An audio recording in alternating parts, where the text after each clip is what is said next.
आदिपुरुष की रिव्यू करेंगे तो आदिपुरुष कास्टिंग में कलाकार मासूमियत से लेना चाहिए। जैसे कि इसको पढ़ के तो बनाते कम से कम जो इसमें भाव विद्यमान है। हर प्रकरण इसलिए तो दिए हैं कि उनकी हम वास्तविकता भाव को अंदर गहराई तक समझे।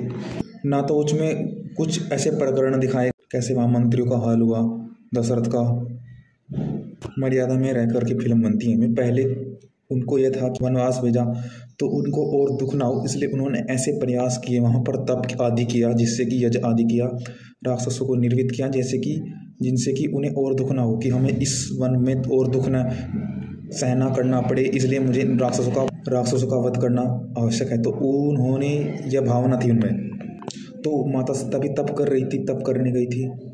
वह प्रकरण आता है अरण्य कांड में कि भरत मेरे भाई तप कर रहे हैं, तो माता सीता को बताते हैं, लक्ष्मण को, कि देखो तप है।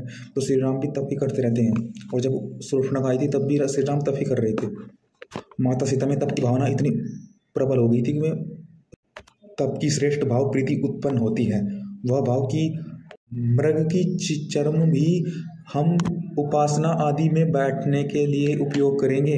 इतनी उच्च भाव हो गए थे उपासना के प्रति, ईश्वर की उपासना के प्रति, तप के प्रति, कि हम जो क्योंकि शोभा तप से जुड़ी हुई है, कि शोभा से ही तप होगा। अगर श्रेष्ठ वस्तुएं, अच्छे वस्त्र आभूषण होंगे जो उनको शोभा ऐश्वर्य से ही तप की भावना उत्पन्न होगी, प्रबल होगी। तो सब मंत्री कैसे रुष्ट रहे कि तुमने श्री राम को तो भेज दिया, परंतु माता सीता को तुम वस्त्र आभूषण सहित भेजना, वरना हम मंत्री पद से को त्याग देंगे।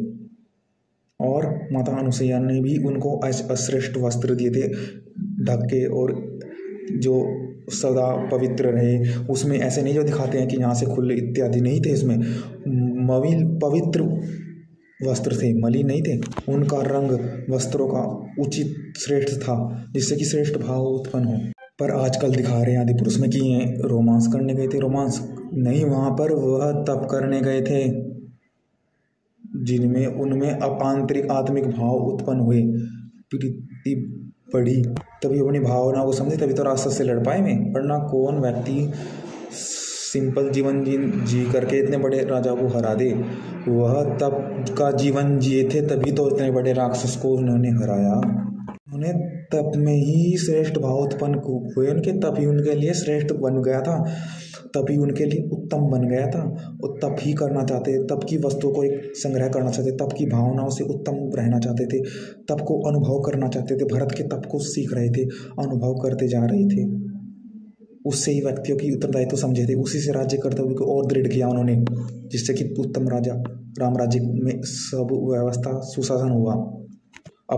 फिर अपने लवकुश को इतना श्रेष्ठ बना पाई वो माता, तभी तो उत्तम चरित्र हुआ, क्योंकि उत्तम भाव हुए तप के, शिक्षा के, भावनाओं के, राज्य के प्रति उत्तरदायित्व के, शिक्षा के भाव।